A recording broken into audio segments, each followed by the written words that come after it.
দূরে কাছের এবং প্রবাস থেকে যে যেখান থেকে দেখছেন সকলকে জানাই আন্তরিক শুভেচ্ছা। আমি শামীম মাহফুজ, সিরাজগঞ্জ সদর কামারখন্দ থেকে আপনাদের সকলকে জানাচ্ছি এক নতুন বছরের অগ্রিম শুভেচ্ছা। এখন আজ ৩১শে ডিসেম্বর ২০২৫-এর দ্বিপ্রহরে দাঁড়িয়ে আছি। অল্প কিছুক্ষণের মধ্যেই সূর্যাস্তের মাধ্যমে একটি বছরের সমাপ্তি ঘটবে। একটি বছর আমরা ফেলে যাব, কিন্তু এই ফেলে যাওয়া বছরে অনেক ইতিহাস সাক্ষী হয়ে থাকবে। আজ ৩১শে ডিসেম্বর বাংলাদেশ এবং বাংলাদেশের সার্বভৌমত্বের অতন্ত্র প্রহরী, আমাদের মাটি মানুষের নেত্রী, বাংলাদেশের প্রাণ বেগম খালেদা জিয়ার আজ তার জানাজা সম্পন্ন হচ্ছে।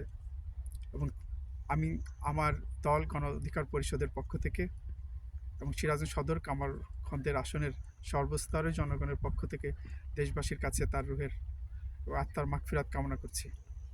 সেই সাথে সময়ের গতিতেই সময় চলবে, সময়ের গতিতেই আমরা আগামী দিনে অগ্রসর হব এবং আগামী বছরের প্রথম দিন এবং প্রথম দিন থেকে একটি নতুন বছর, সেই বছরকে আমরা বরণ করব এবং এই বছরকে আমরা বরণ করতে চাই সমস্ত জরাজীর্ণতা দূর করে এবং আগামী সুন্দর বাংলাদেশ, সেই বাংলাদেশের স্বপ্ন নিয়ে এবং সেই বাংলাদেশকে আমরা কিভাবে আমাদের মতো করে গঠন করব, কিভাবে এগিয়ে নিয়ে যাব, সেই পরিকল্পনা নিয়েই সামনের দিনে আমরা অগ্রসর হব।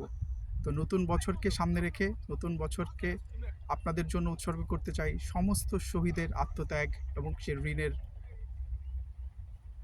কৃতজ্ঞতা স্বরূপ, ভালোবাসা স্বরূপ আমরা শহীদদের ঋণের রক্তকে আমরা আমাদের জাতীয়ভাবে ঋণ হিসেবেই আমরা তাদের এই আত্মত্যাগকে ধারণ করতে চাই। আমরা ধারণ করতে চাই হাদির রেখে যাওয়া তার সব স্বপ্ন এবং তার সব ইচ্ছা আকাঙ্ক্ষা। আমরা হাদিকে যেমন ধারণ করব সেভাবে ধারণ করব।